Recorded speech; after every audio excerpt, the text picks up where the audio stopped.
My uncle stood up in front of 150 wedding guests, pointed across my cousin's reception tent, and announced that I'd been quietly bleeding money out of my grandfather's company for 2 years. Forks stopped moving. Someone's champagne glass hung in the air. My aunt covered her mouth like she was trying to keep something from coming out of it. And my cousin, the bride, stood there in white, with her hands pressed flat against her stomach like she might be sick. I didn't say anything for a second. I just looked at him, this man who taught me to drive stick shift in a church parking lot when I was 16, who I'd called Uncle Roy my whole life, and I said 2 words. Okay then. I set down my fork, walked off the dance floor, past the string lights and the rented dahlias, and didn't look back. The next morning he texted me a single line. We need to talk about your access to the financial systems. He had no idea that by 10 a.m. that day, a woman he'd never met would be sitting in his living room with a leather folder that would end his career at Callaway Hardware for good. I should back up. My name doesn't matter as much as my grandfather's did, so let me start with him. His name was Walt Callaway, and he built Callaway Hardware from a single storefront in Springfield, Missouri, into a regional chain with 11 locations across the Ozarks. I'm 29. I'm a structural engineer, which is a fact that becomes important later. Because for 2 years my uncle told everyone in our family that I didn't understand business, while I was the one who'd been quietly running financial models for the company on weekends. Unpaid. Because Grandpa Walt asked me to, and I loved him too much to say no. He died in March. A Tuesday. A stroke in his sleep at 81 years old, in the house he'd lived in since 1974, the one with the wraparound porch and the rope swing he never took down even after none of us were small enough to use it. I got the call from my mother while I was standing in a Kroger parking lot in St. Louis, a bag of groceries already starting to sweat condensation onto my hand. It's Dad, she said. Her voice didn't sound like her voice. He's gone, honey. He's gone. I drove the 3 hours to Springfield with the windows down, even though it was barely 50 degrees out. Because I needed the noise of the wind to keep me from thinking too hard about anything. When I got to the hospital, my Uncle Roy was already in the hallway outside the room, on his phone, talking low, and even to someone about transition logistics and interim leadership. He's 58.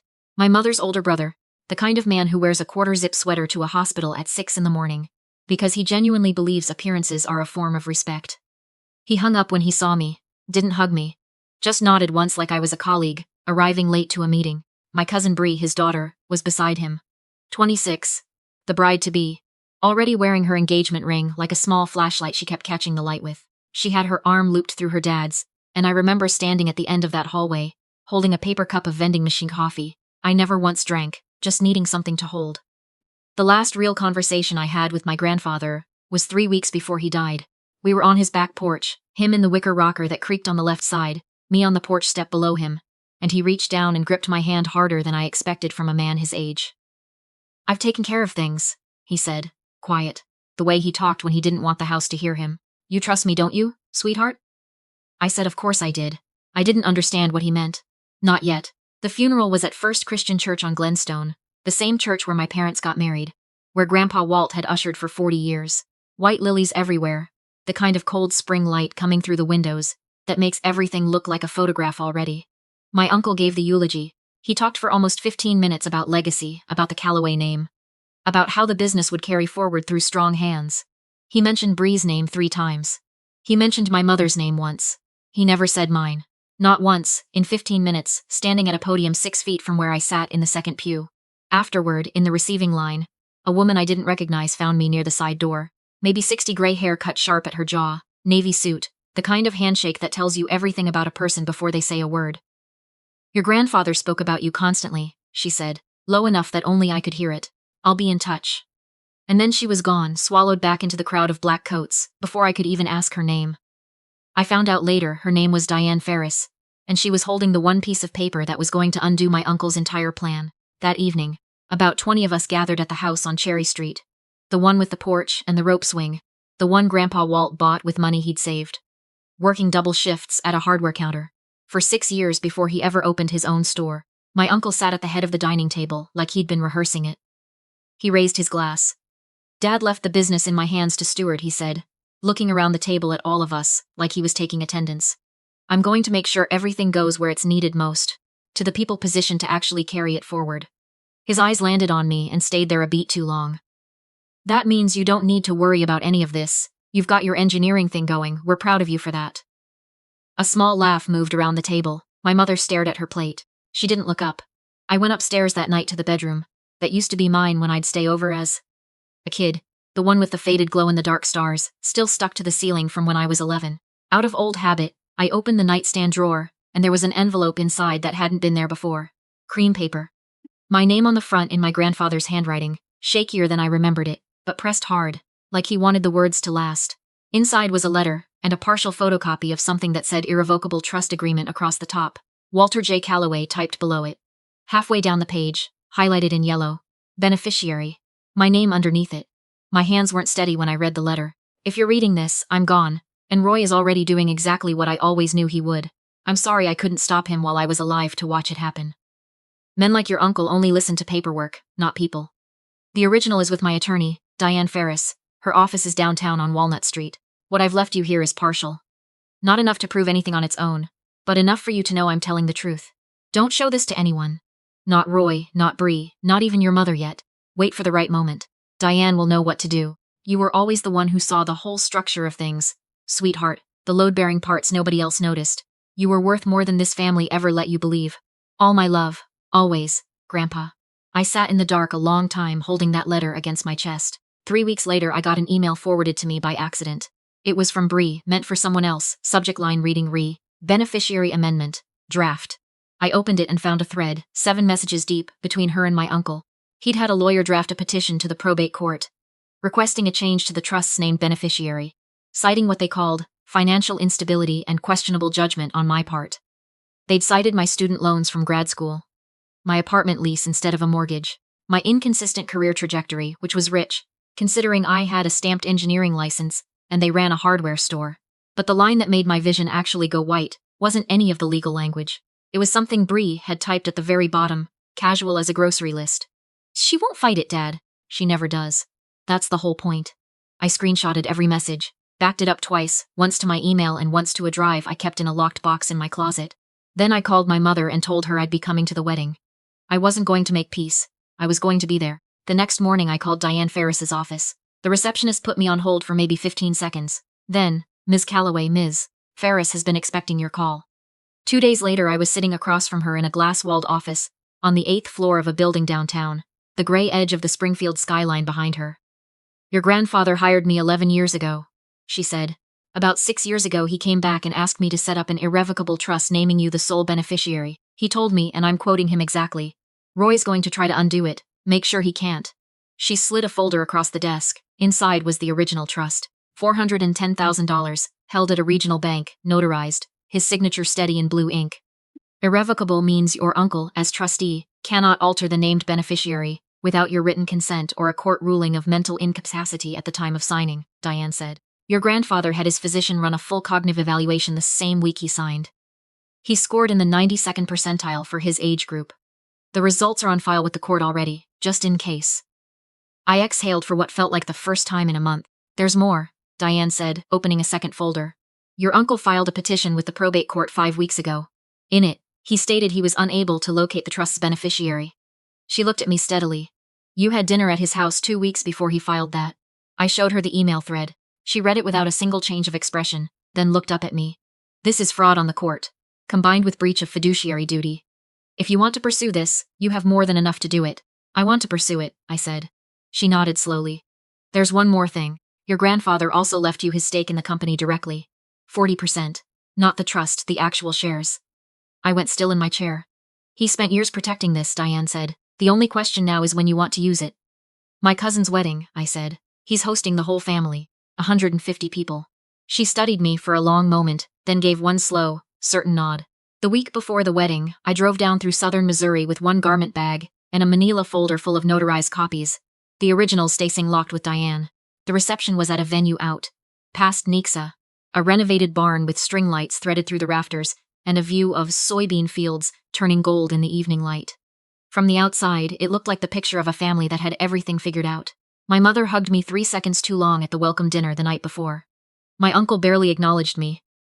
Bree made a comment about my dress being very practical, her version of an insult dressed as an observation. I smiled and said nothing. That night I sat on the edge of my hotel bed, with the folder on my lap, and didn't sleep much. The wedding day filled up fast, the ways these things do. Hair and makeup at noon. The ceremony at 4 under an arch dripping with white hydrangeas, and by 6 the reception tent was full. All 150 guests seated, candlelight, the smell of barbecue and bourbon drifting in from the catering tables. I sat at a table near the back with second cousins I barely knew, helping the kids open their juice boxes because nobody else thought to. At the toast, my uncle stood, glass raised, and the room went quiet in that practiced way. Rooms go quiet for the father of the bride. Today we celebrate Bree, he said. And I also want to take a moment to say something about leadership. About what it means to carry a family business forward the right way. His eyes moved across the tent and landed on me. Some people in this family understand responsibility, and some people, he said, smile sharpening at the edges, think numbers are just suggestions. A ripple of confused laughter went through the crowd, the kind that doesn't fully understand the joke, but laughs anyway because someone important told it. My Aunt Carolyn, his sister-in-law, called out from a few tables over, half joking, "Roy, what are you even talking about?" That's when he said it. Right there. Microphone still in his hand, glass still raised. He said I'd been siphoning funds from the company's accounting software for 2 years, falsifying engineering consultation invoices. That he'd been protecting the family by not saying anything sooner. None of it was true. Every number in those books had my honest hours logged against them, hours I'd never even billed for. I stood up at my table. The room turned to look at me. "That's not true," I said, my voice carrying further than I expected in that quiet barn. "Sit down," he said, not even looking at me directly, looking instead at the crowd like he was performing for them. "We are not doing this today. This is your cousin's wedding." "Then why did you bring it up?" I said. His jaw tightened. "Go cool off. We'll talk about your access to the books tomorrow." People were staring now, some of them with their forks frozen halfway to their mouths. My little second cousin Maeve, 9 years old, tugging my sleeve and whispering, "Are you in trouble?" I squeezed her hand and told her I was fine. I picked up my purse, walked across the dance floor in my low heels, past the dahlias and the string lights, and out into the parking lot where the gravel crunched under my feet in the dark. I didn't sleep that night either. At 4 in the morning I called Diane. "Can you be there by 10? I asked. "I'll be there by 9:30, she said. I checked out of the hotel before sunrise, left a note for my mother on the nightstand so she wouldn't worry, and drove to a diner, off Highway 65, where I nursed black coffee for 3 hours and watched the sky turn from navy to gray to gold. At 9:40 my uncle texted, "Where are you? We need to discuss this before the brunch." I didn't answer. What I heard later, from my cousin's husband who isn't part of any of this, and just happened to be standing in the kitchen, is that my uncle came downstairs at the rented house where the family was staying, poured his coffee, and said, "Someone go find her. This needs to be settled before everyone leaves." Nobody moved fast enough for him, so he went looking himself, found nothing, came back into the kitchen and said, voice flat, "She ran. Of course she ran. Guilty people run." Bree apparently said, "Well, that settles it then." And that's when the doorbell rang. My mother answered it. Diane Ferris stood on the porch in her navy suit, leather folder under her arm, expression like weather rolling in. "My name is Diane Ferris," she said. "I'm the attorney of record for Walter Calloway's estate, and I need to speak with this family right now." What happened in the next half hour is something I don't think anyone in that kitchen has fully recovered from, even months later. Diane walked in the way I imagine she walks into every room that's about to fall apart, unhurried, certain, 20 years of other people's secrets folded into the calm of her voice. My uncle stood up from the table. "Diane, this isn't really the time. This is the home Walter Calloway's family built," she said, "and I have a fiduciary obligation to his trust's sole beneficiary, who I understand was accused, publicly, of fraud last night. Accusations that, as it happens, are the opposite of the truth." She set her folder on the table. "I'd like to read something into the record of this conversation, if everyone's willing to listen." She pulled out the trust document first. Notarized, dated, his signature steady in blue ink. Walter Calloway named his granddaughter as sole beneficiary of an irrevocable trust 6 years ago. He also transferred 40% ownership of Calloway hardware to her directly, effective on his death. "You've known this, Roy. You've known it since the week he signed it." My uncle's face had gone the color of old paper. My father's mental state was declining. I have a physician's note that he scored in the 92nd percentile on a full cognitive evaluation the same week he signed, Diane said, sliding that document across too. Conducted specifically because he anticipated this conversation. The room had gone completely silent. My mother had her hand over her mouth. My Aunt Carolyn had stopped mid-sip of her coffee. "You filed a fraudulent petition with the probate court 5 weeks ago," Diane continued, "claiming you couldn't locate the beneficiary, the same beneficiary who had dinner at your house 2 weeks prior." She pulled out the printed email chain next to the one with Bree's line at the bottom and read it aloud, flat and clear. "She won't fight it, Dad. She never does. That's the whole point." Every head in that kitchen turned toward Bree. She opened her mouth and nothing came out for a long moment. Then, quietly, "I didn't think it would actually go to court. I thought she'd just let it go, like always. My uncle tried to recover. Said something about protecting the family's interests, but his voice didn't have the courtroom certainty it had at the wedding the night before. Diane laid out the rest of it calmly. The falsified financial accusation he'd made publicly, in front of 150 witnesses, was itself actionable. Since every hour of consulting work I'd logged was documented, time-stamped, and unpaid. She told him the company's outside auditor would be reviewing the books within the week at her request, as was her right as the estate's representative. My uncle went very quiet. Then he said, "Get out of my house," to a woman standing in his sister's kitchen, in a house his father had paid off, and nobody in that room missed the irony of it. Diane didn't move. "There's one more matter. As of this morning, you've been formally removed as interim manager of Callaway Hardware pending the audit. The board, such as it is, will need to meet with the new majority stakeholder going forward." My Aunt Carolyn was the one who finally said what everyone was thinking. "Walt always said you'd do something like this, Roy. He told me years ago at Easter." I didn't want to believe him. My uncle didn't answer her. He stood up, walked down the hallway, and didn't come back out for the rest of the morning. I drove back later that day. Once Diane texted me it was safe to come. The wedding brunch had been cancelled. Half the family had already left. I found my mother sitting alone at the kitchen table, and when she saw me she stood up so fast, her chair scraped against the floor.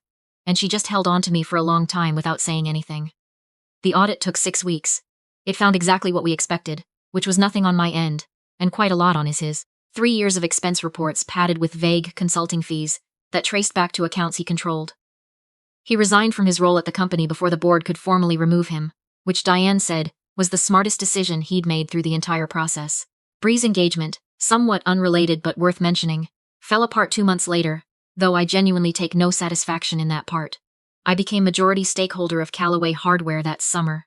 I didn't quit my engineering job, not at first. I just started spending Saturdays at the Springfield location, going over inventory systems and structural plans for 2 stores that needed real renovation. Work that finally made use of both halves of what I knew how to do. I hired a general manager I trusted within the year.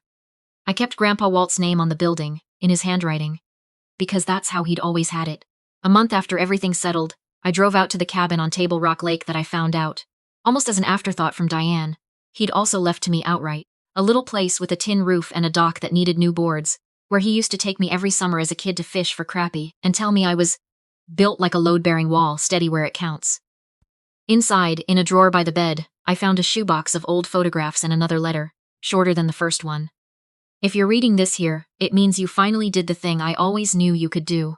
I'm proud of you, sweetheart. Not for the company, for standing up straight when it would have been easier to fold. That was always the real inheritance." I cried for the first time in months that hadn't come from anger or fear, just relief. Sitting on that dock with my shoes off and my feet in cold water.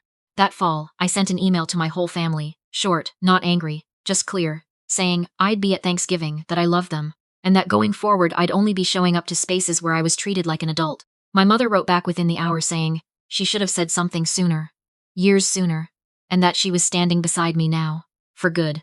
My uncle never responded. I heard through my mother that he took a job managing a hardware store 2 states over, somewhere nobody knew the Callaway name. Sitting on that dock the day I read Grandpa's letter, I finally understood that the money was never really the point, even though it changed my life in plenty of practical ways. The real thing he left me was proof, in his own handwriting, that someone had seen exactly who I was the whole time. Even when nobody else in that family bothered to look, I folded his letter back into its envelope, set it next to the first one in the box on my closet shelf, and drove home with the windows down. The wind loud enough to drown out everything that didn't matter anymore.